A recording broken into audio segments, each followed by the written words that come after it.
When I became deaf, all of that disappeared. I was very alone. It's not just interactions with strangers, of course, it's even your own family. I had no idea what my children's voices sounded like. I'm Amanda Kvalsvig. I'm an epidemiologist. I work here at the Department of Public Health at the University of Otago. I'm interested in a number of topics, but this year has been all about COVID-19.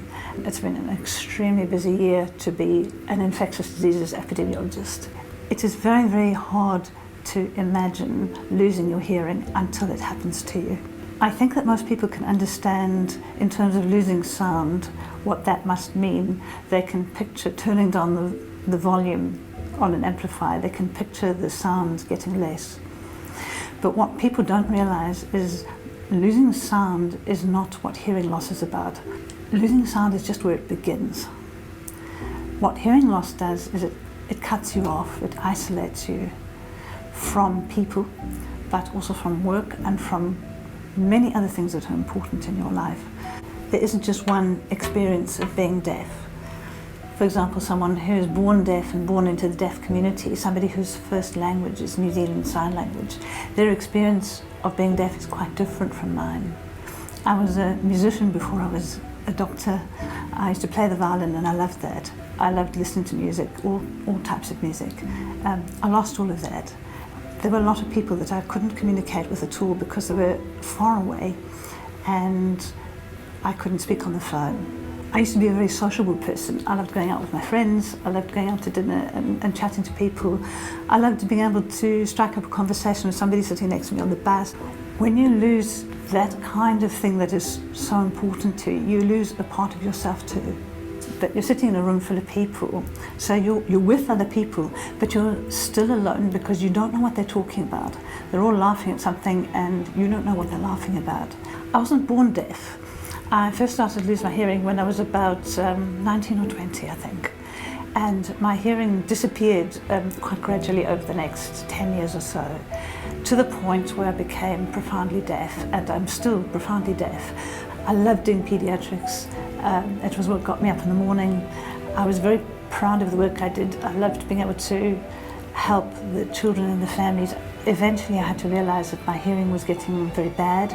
I was worried about missing important information and I had to walk away from that, and it was the hardest thing to do that.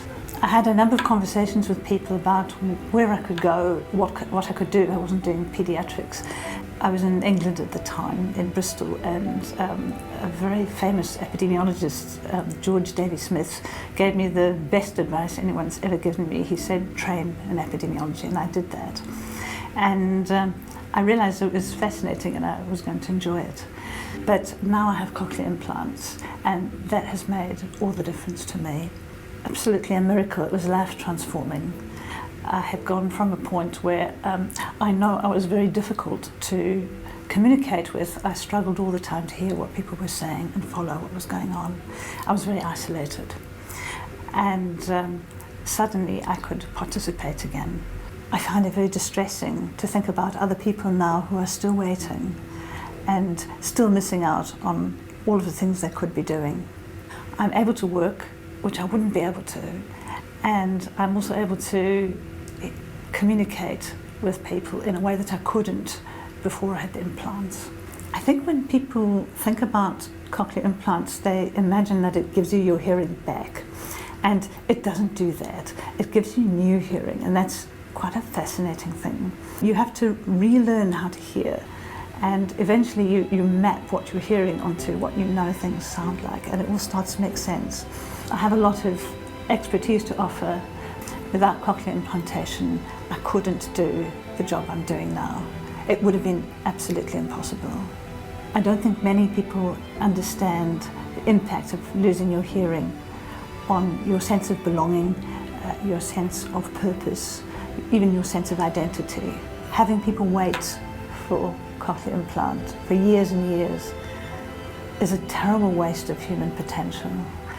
There are so many of us who have so much to give.